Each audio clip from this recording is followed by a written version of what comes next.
Македонија.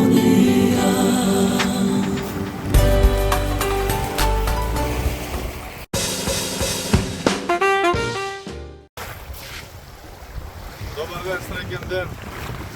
Има една научна теорија поврзана со формирањето на шесте, односно седумте континенти кои владеат со светот и која повеќе се подпира на некоја теорија, научна теорија, отколку на некоја практично докажување или емпириско истражување или не знам како, а се однесува на тоа како де факто земјината топка, земјината кора успеала да се подели, односно моќта на водата, на воденото пространство, ова кој гледате тука зад нас, покрај нас, успеала да ја распори таа земјина почва и да создаде 6, односно 7 континенти со Антарктика кој е посебно признаа.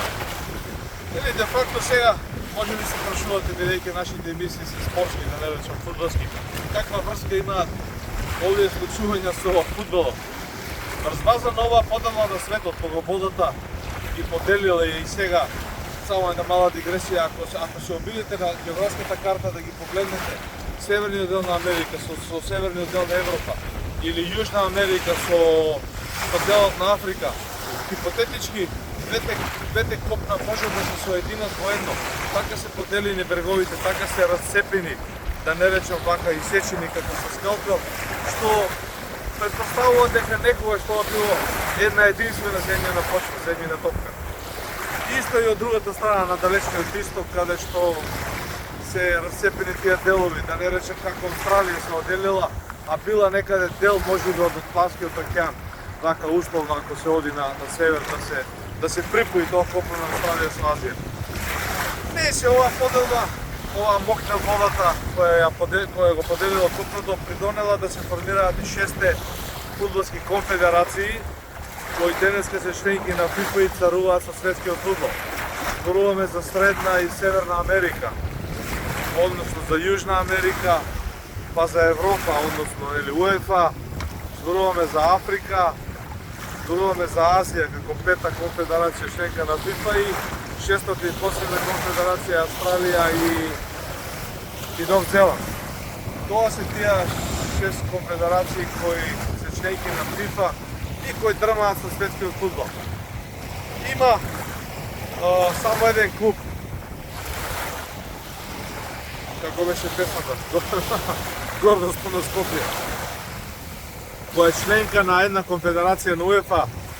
Гледате и претпоставувате за која приказката е посветена на нашиот Вардар, фудбалскиот клуб Вардар и на новостите, новитетите кои се случуваат. А Вардар е членка на УЕФА, односно на една од конфедерациите на ФИФА. Одиме во продолжение со нашата приказка.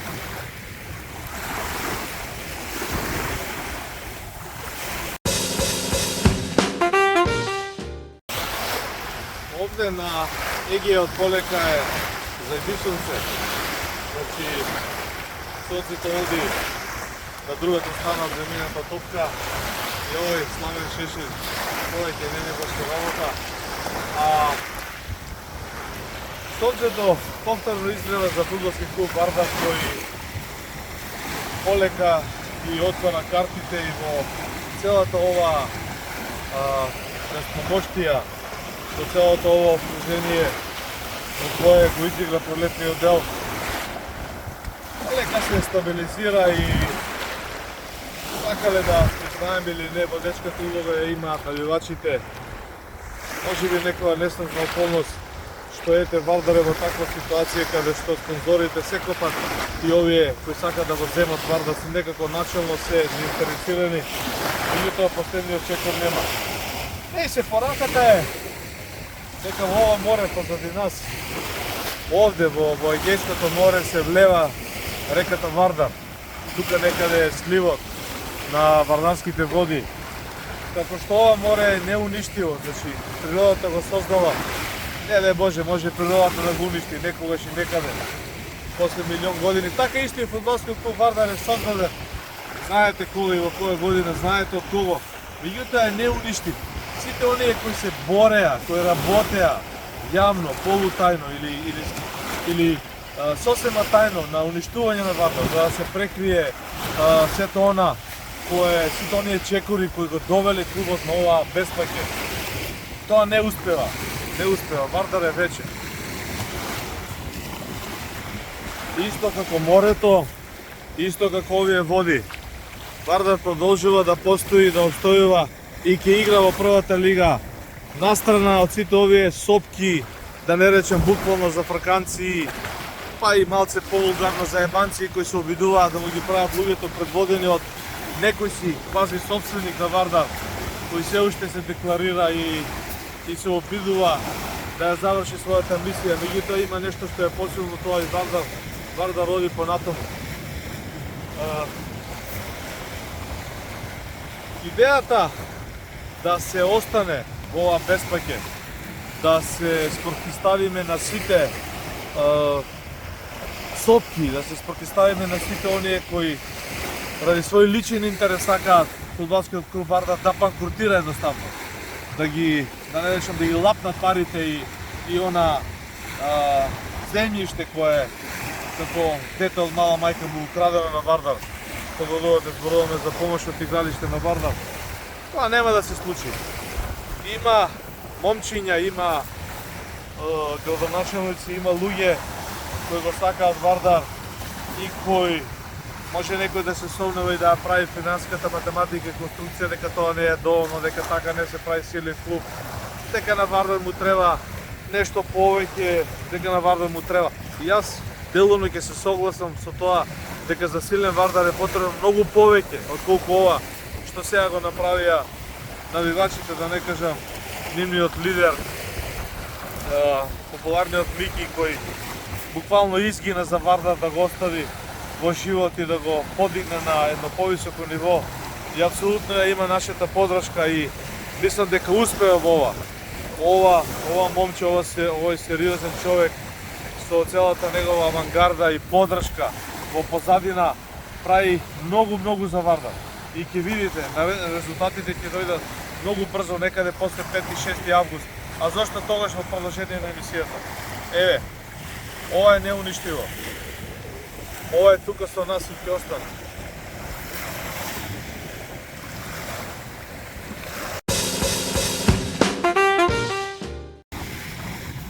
Евидентно е дека Вардар ќе ја почне сезоната со одреден скромен буџет, кога се во прашање неговите историски амбиции, да биде секогаш меѓу најдобрите, да се бори за врвот на табелата, да донесе силни заселувања, да донесе можеби и посилен тренер, поавторитетен од Боби Гранчаров, иако Боби Гранчаров докаже и покажа дека има во фудбалско знаење и во ова безпаке, без оглед на сите известни критички ноти кон него и кон спортскиот директор, искажени во последните емисии, тие се имаат неспорни заслуги заедно со фудбалерите за пласманот на Вардар.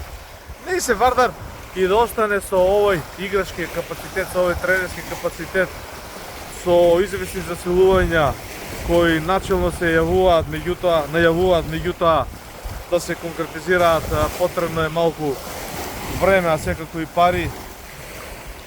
Она што единиците на локалната самоуправа и градот Скопје го ветија и кој веќе е на повидок и не може да има враќање назад тука, значи не може де факто нешто, не бе Боже, некој да излезе пишма наđe, не збориме за тоа. Тоа е отприлика некој буџет околу 600.000 евра кои можат Вардар да го одржат на прволигашко ниво, да се стабилизира во оваа сезона и да им покаже на оние кои сакаат да го снемаат дека нема да успеат. Тоа е првата цел, тоа е првостепената цел. Сметката и долговите ќе се пребиваат и анулираат на различен начин. Дали зборуваме за долговите на Вардар, кога беше паранештиот руски тајкун и кој остави долг најголем, некаде 70% во износ на плати, или зборуваме за одредени долгови кои не достигнуваат по голема сума од 300-400, можеби 500.000 евра, а кои може да се регулираат со репрограмирање. Вардар Некој сака да го прикаже дека е заглавен до гуши, дека мора да банкротира за да ги покрие сите траги на неговото работење во последните отприлика 10 години, некаде од 13-14 година. За жал тоа нема да им успее, сигурен сум, убеден сум. Немојте да мислите дека ова може да пресуши. Ова нема да пресуши. Ова ќе се влева во ова море уште долги години, а фудбалскиот клуб Вардар ќе постои и ќе игра и ќе избори опстанок во првата лига. Не сум сигурен за нешто повеќе. 5-6 август почнува првенството. Реално нема многу време. Вардар роди понатаму со сите оние кои го поддржуваат.